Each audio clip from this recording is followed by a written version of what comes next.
Assalamualaikum warahmatullahi wabarakatuh. Mimin sekarang mau ke daerah kota Purwakarta dulu ya guys, temen. Oke, lanjut saja ceritanya. Bab 277 menakutkan jika memikirkannya dengan hati-hati. Kapan kita akan berangkat? Xiao Lang berdiri dan bertanya. Chu Chen terkejut. Kamu ingin pergi juga? Bukankah kamu mengatakan bahwa Xiao Jin dikendalikan oleh Dewa Hantu Gu dan telah melupakan siapa dia? Dia bahkan tidak akan mengingat Ning Zimo. Xiao Lang berkata, aku satu-satunya temannya. Jika semuanya berjalan baik malam ini setelah menyelamatkan Xiao Jin, aku bertanggung jawab untuk menenangkannya. Chu Chen merenung sejenak dan kemudian mengangguk. Dalam hal ini, kita akan membagi pasukan kita menjadi dua kelompok. Xiao Mo, kamu dan Nona Xiao bersiaga. Ketika berita datang dari Xiao Qiu, kamu bertanggung jawab untuk pergi ke tempat itu, tempat Song Qingpeng naik bas. Pertama, Anda dapat memeriksa tempatnya terlebih dahulu. Kedua, jika pihak lain mengungsi lagi, Anda harus memiliki kesempatan untuk menemukannya jika Anda berada di dekatnya. Ning Zimo mengepalkan tangannya tanpa suara. Ada ketidaksabaran yang sangat kuat di hatinya. Tapi ada juga ketakutan yang tidak bisa dijelaskan. Mengerti? Jangan khawatir. Jika tuan bawaan mereka tiba, mereka pasti tidak akan bersembunyi seperti ini. Chu Chen berkata, pemilik Dewa Ilusi Gu di tubuh Yang Xiao Jin mungkin adalah penguasa dari Sekte Wushen. Oleh karena itu, selama itu terjadi, sebagai Sekte Wushen karena pemimpin Sekte tidak ada di kota Chan, tidak ada yang bisa mengendalikan Dewa Hantu Gu. Bahkan jika ada keadaan darurat, tidak ada yang bisa menggunakan Dewa Hantu Gu untuk menyakiti Yang Xiao Jin. Ning Zimo mengangguk, dan setelah mereka bertiga menunggu 10 menit lagi, panggilan Song Qiu datang lagi. Sudah ketahuan, ketika Song Qingpeng datang, dia menghentikan mobilnya di pintu keluar gerbang desa di kota. Saya telah mengirimkan alamat spesifiknya ke ponsel saudara ipar saya. Dia bisa melakukannya malam ini. Untuk menemukan Song Qingpeng, dia bisa dikatakan telah mendapatkan pujian terbesar. Bagi Song Qiu, tidak ada yang lebih penting daripada memberikan kontribusi di depan saudara iparnya. Oke, kamu tetap di bar dan aku akan menemuimu. Setelah Chu Chen mengirimkan alamatnya ke Ning Zimo, dia berkata dengan suara yang dalam, kisaran targetnya ada di daerah perkotaan ini. Kamu harus berhati-hati saat melakukannya. Pergi ke sana. Tersembunyi. Mengingat karakter lawan yang berhati-hati, mereka mungkin mengirimkan penjaga rahasia untuk mengawasi area sekitarnya. Saya akan berhati-hati. Ning Zimo mengangguk, berdiri, dan memandang Xiao Lang ke samping. Nona Xiao, ayo pergi. Xiao Lang mencoba menenangkan emosinya dan mengangguk.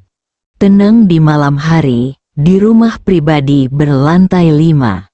Tetua, Song Qingpeng menyelinap keluar. Seseorang berkata dengan suara yang dalam, bawahanku telah mengirim orang untuk mengikutinya. Dia pergi ke Yemeng Bar. Mendengar ini, wajah Wu Xin berubah muram. Jika properti keluarga Song tidak berguna bagi Sekte Wushen, racun beracun itu akan membunuhnya sekarang. Murid Wushen tampak khawatir.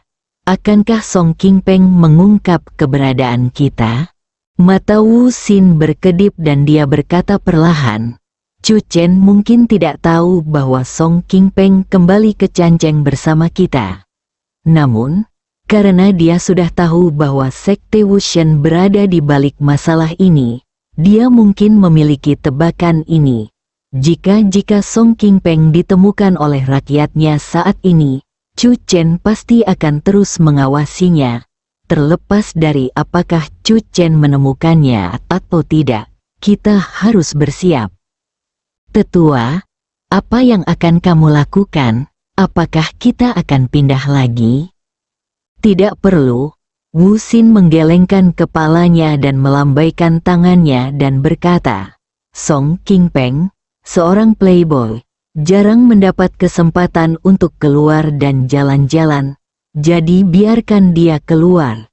Telepon Song Qingpeng dan katakan padanya sejak saat itu, dia keluar, tidak perlu kembali terlalu awal, langsung saja keluar.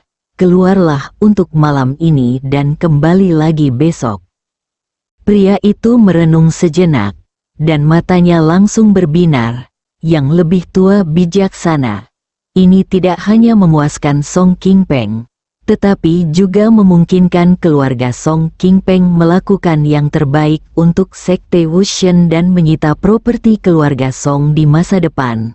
Pada saat yang sama, itu juga dapat digunakan ketika Penatua Wu Qing datang.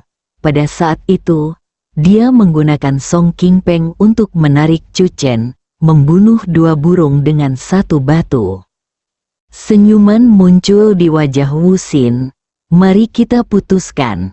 Penatua Wu Qing akan tiba sekitar jam 12 besok, dan biarkan Song Qingpeng kembali pada waktu itu. Sesuai perintahmu, Tetua. Setelah orang ini pergi, senyuman lucu muncul di wajah Wu Xin. Saya harap Chu Chen akan mengincar Song Qingpeng sekarang. Lalu, dia harus menunggu sampai besok sebelum melemparkan dirinya ke dalam perangkap lagi. Wu Xin tidak khawatir Chu Chen akan menangkap Song Qingpeng dan menanyai dia dan orang lain tentang keberadaan mereka. Bagaimanapun, Li San adalah contoh nyata. Chu Chen, kamu tampaknya terlalu muda untuk bertarung denganku. Wu Xin duduk bersila di tempat tidur. Kalah dari Chu Chen selalu menjadi rintangan di hatinya. Dia pikir dia tidak bisa mengalahkan Chu Chen, tapi sekarang dia sangat menikmati perasaan bermain dengan Chu Chen. Night Dream Bar, di kamar pribadi. Tuan Peng, izinkan saya bersulang untuk Anda. Seorang gadis dengan gaun mencolok dan rok ketat, dengan sosok seksi, hampir menempel di tubuh Song Qingpeng, mengambil gelas anggur dan berkata dengan suara menderu, Tuan Peng, kali ini kamu tidak bisa melakukannya dengan santai. Song Qingpeng terkekeh, berjalan melewati tubuh gadis itu sebentar, lalu mengangkat gelasnya. Tuan muda Peng tidak pernah menganggap enteng. Dia pasti akan melakukan yang terbaik dan bekerja keras malam ini. Gadis itu dengan malu-malu melemparkan dirinya ke pelukan Song Qingpeng. Tuan muda Peng sangat jahat. Song Qingpeng tertawa keras dan menatap pemuda berambut pendek yang duduk di sebelahnya. Gangzi, sudah lama sekali aku tidak ke sini. Bisnismu sedang booming sekarang. Mendengar ini, Gangzi segera menggelengkan kepalanya. Tanpa dukungan Tuan muda Peng, mimpi setiap malam akan dikaburkan. Meskipun sanjungan itu agak palsu, itu sangat berguna bagi Song Qingpeng. Song Qingpeng tertawa dan berkata, Gangzi, percaya atau tidak akan lama lagi aku benar-benar kembali. Song Qingpeng sangat percaya diri. Selama Chu Chen dijatuhkan besok, keluarga Song akan kehilangan Chu Chen sebagai penolong, yang setara dengan harimau yang giginya dicabut, dan akan dibantai oleh orang lain. Ketika saatnya tiba, Sekte Wushen akan mengambil tindakan, dan masuk akal jika keluarga mereka akan mengambil alih properti keluarga Song atas nama Sekte Wushen. Tentu saja aku mempercayainya.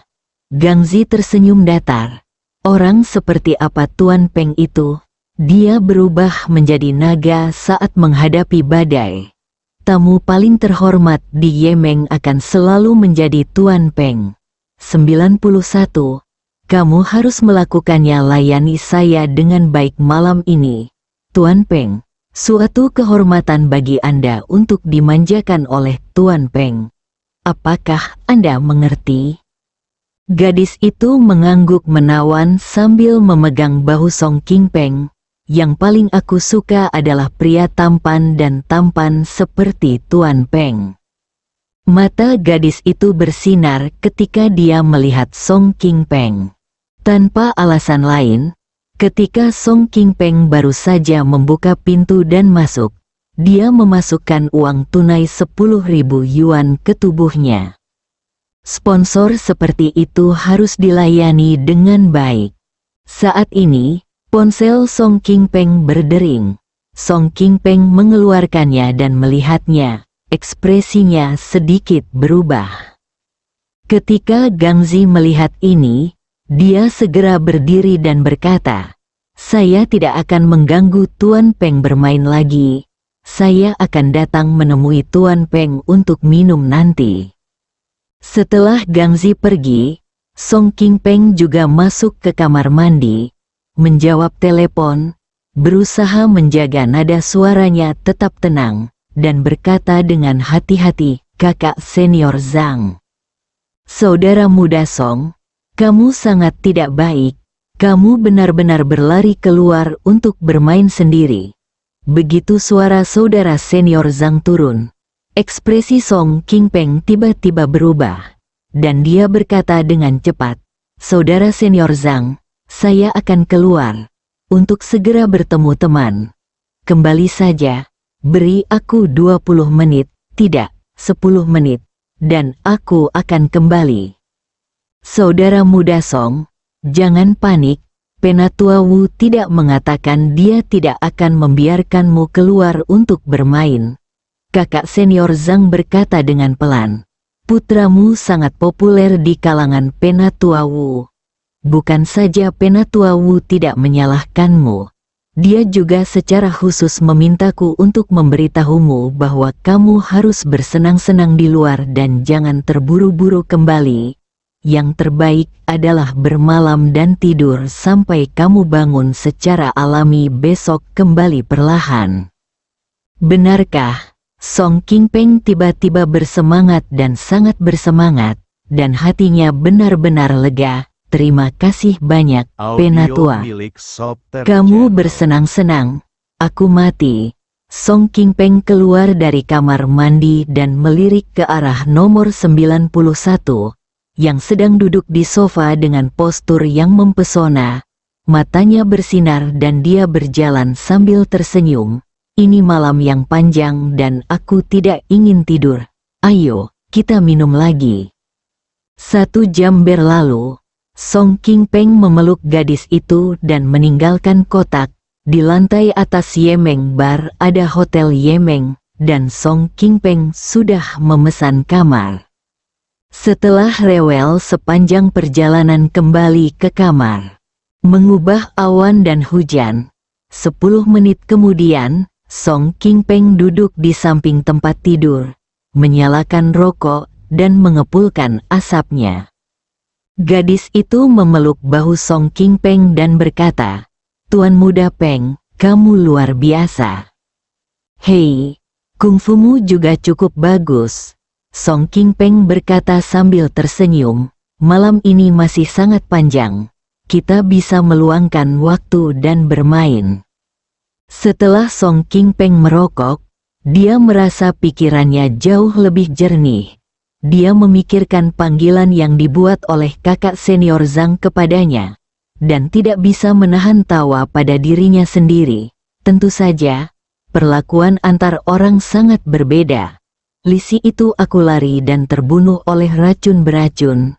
Aku keluar untuk bersenang-senang, dan Penatua Wu secara khusus menyuruhku untuk tidak kembali malam ini. Tiba-tiba, Song King Peng menarik napas dalam-dalam dan duduk tegak. Penatua Wu Xin tidak mudah diajak bicara, terutama padaku. Dia tidak pernah begitu baik padaku. Ekspresi Song Qingpeng berkilat panik. Jadi begitu.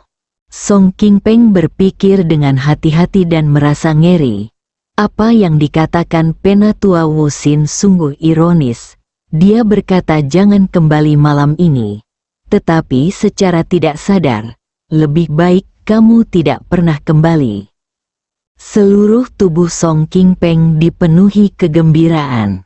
Penatua Wu Xin juga memintanya untuk tidur sampai dia bangun secara alami. Apakah ini berarti dia mungkin tidak bisa bangun? Semakin Song Qingpeng memikirkannya, dia menjadi semakin panik, dan wajahnya menjadi sangat pucat. Tuan Peng, ada apa denganmu? Gadis itu mau tidak mau bertanya ketika dia melihat Song Qingpeng tiba-tiba berhenti berbicara. Ada sesuatu yang mendesak untuk dilakukan. Ayo pergi. Song Qingpeng bangun dengan panik, berpakaian dan mendorong keluar pintu. Gadis itu memandang punggung Song Qingpeng dengan jijik. Haha, kawan. Song Qingpeng tidak berani menelepon kembali. Saat ini, dia hanya ingin kembali lebih awal dan meminta maaf kepada Penatua Wu Xin. Tanpa menyapa siapapun, dia bergegas keluar dari Night Dream Bar. Bab 278. Saya mengerti. Song Qingpeng buru-buru menghentikan taksi, masuk, dan mendesak pengemudi untuk mengemudi. Tidak jauh dari pintu Ye Meng Bar, Chu Chen dan Song Qiu berada di dalam mobil. Mengapa anak ini berlari begitu cepat?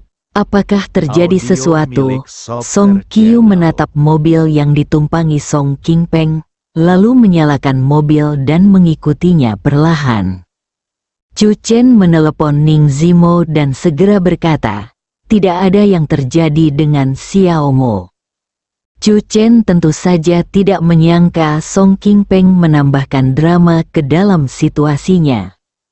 Duduk di dalam taksi saat ini, Song Qingpeng merasa seperti kesemutan, seluruh tubuhnya gemetar, dan semakin dia memikirkannya, semakin dia merasa menakutkan. Dia tiba-tiba berpikir bahwa ketika kakak senior Zhang memanggilnya, kata-kata terakhirnya adalah, tutup telepon, tutup telepon, tutup telepon, tutup telepon. Song Qingpeng ingin menamparkan dirinya sendiri. Selama 10 menit, seumur hidup akan hancur. Itu tidak sepadan. Mobil berhenti di depan gerbang desa kota. Setelah Song Qingpeng membayar, dia buru-buru keluar dari mobil. Dia kembali. Dalam kegelapan, Ning Zimo menatap Song Qingpeng dengan dingin dan tidak bertindak gegabah. Xiao Lang memperhatikan lampu mobil menyala di kejauhan, dan mobil Song Qiu mendekat. Namun, mobil itu berhenti jauh, dan Chu Chen membuka pintu dan keluar dari mobil. Song Qingpeng tidak mengetahui hal ini. Dia hanya ingin kembali dan meminta maaf. Dia berjalan hampir berlari menuju bangunan tempat tinggal berlantai 5. Ketika dia mencapai lantai pertama, dia berhenti terengah-engah dan menemukan bahwa pintunya terkunci.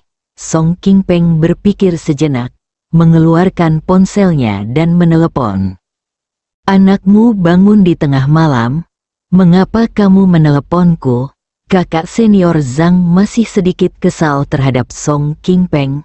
Mengapa dia bisa keluar untuk bermain dengan seorang wanita cantik di pelukannya? Jangan salahkan dia. Dia sudah tahu bahwa dia harus berbicara dengan Song Qingpeng. Mendengar nada kasar kakak senior Zhang, Song Qingpeng menjadi lebih yakin dengan tebakannya, dan berkata hampir dengan wajah sedih, Saudara senior Zhang, saya tahu saya salah. Saya tidak boleh serakah untuk kesenangan sementara dan melewatkan acara besar. Saya kembali. Apa? suara kakak senior Zhang tiba-tiba menjadi lebih keras. Berdebar, Song Qingpeng langsung berlutut di depan pintu. Saudara senior Zhang, saya berlutut di depan pintu untuk mengakui kesalahan saya dan memohon kepada saudara senior Zhang untuk memaafkan saya. Kakak senior Zhang tiba-tiba melompat ke atas tempat tidur, dengan marah. Kamu, mengapa kamu kembali? Bukankah aku sudah menjelaskannya dengan jelas? Orang yang lebih tua memintamu untuk kembali besok. Song Qingpeng hampir menangis. Saat ini, kakak senior Zhang masih berbicara sinis kepadanya. Sikap Song Qingpeng tulus. Kakak senior Zhang, saya mengerti maksud yang lebih tua. Jadi saya kembali untuk meminta maaf dan saya bersumpah saya tidak akan pernah melakukannya lagi di masa depan. Kamu tidak tahu apa-apa, kakak senior Zhang berteriak. Kamu sedang mendapat masalah besar, keluar dari rumah ini sekarang. Cepat.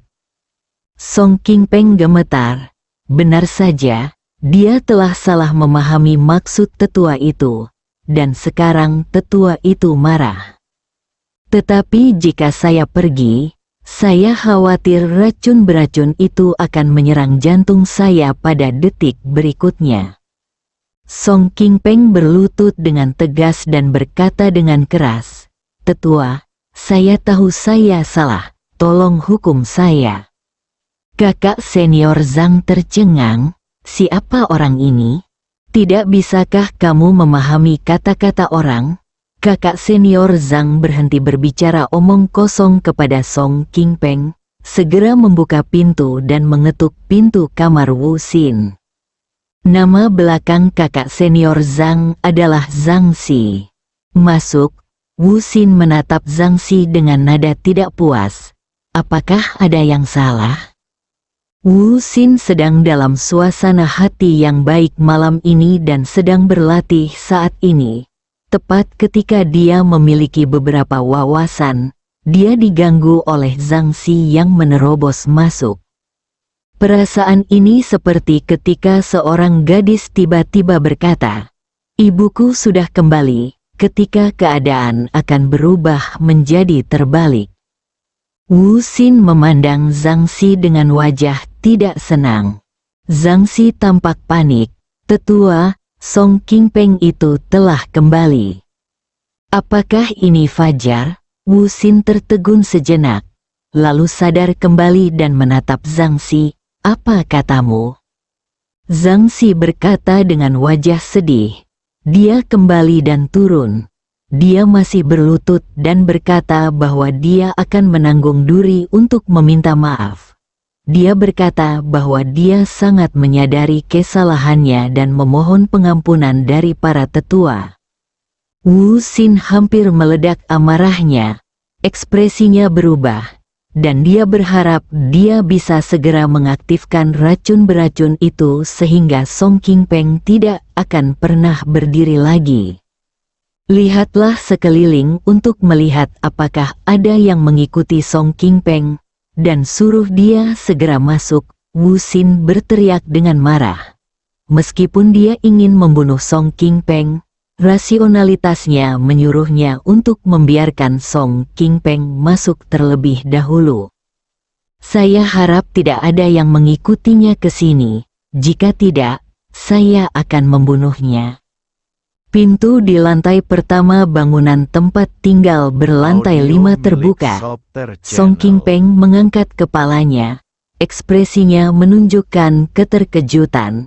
Saudara Zhang, apakah Anda sudah memaafkan saya, tetua?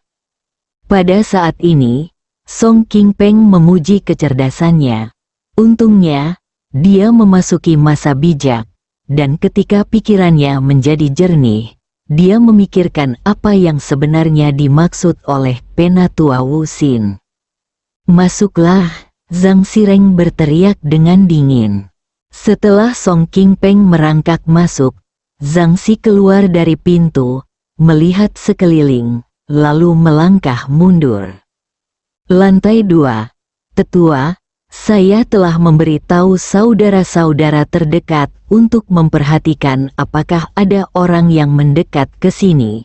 Zhang Xi berkata, untuk saat ini tidak ada tanggapan, yang berarti tidak ada keadaan khusus.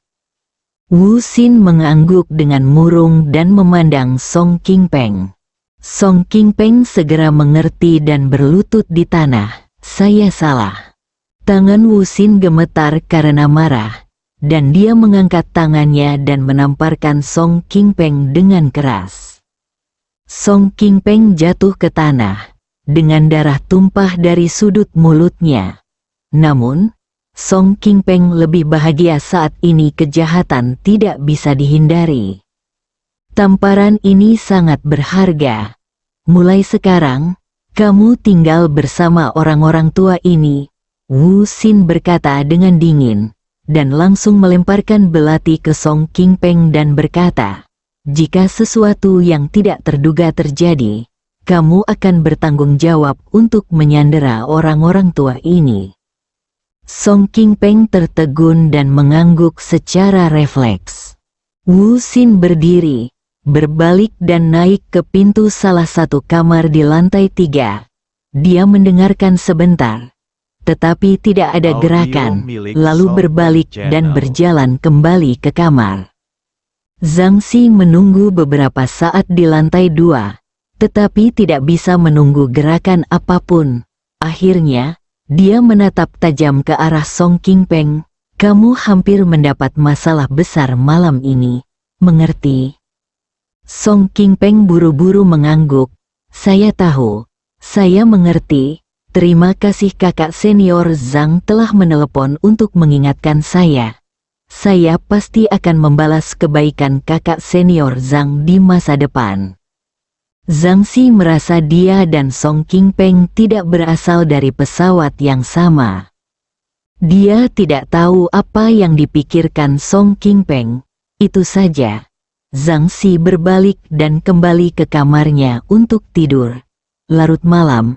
Tidak ada yang tahu bahwa di ruang atas bangunan tempat tinggal berlantai 5, di bangunan tempat tinggal yang berdekatan, ada sesosok burung, seperti burung layang-layang, melompat, ringan dan tanpa suara, dan mendarat dengan mantap di atap tempat tinggal berlantai 5. Bangunan bersambung.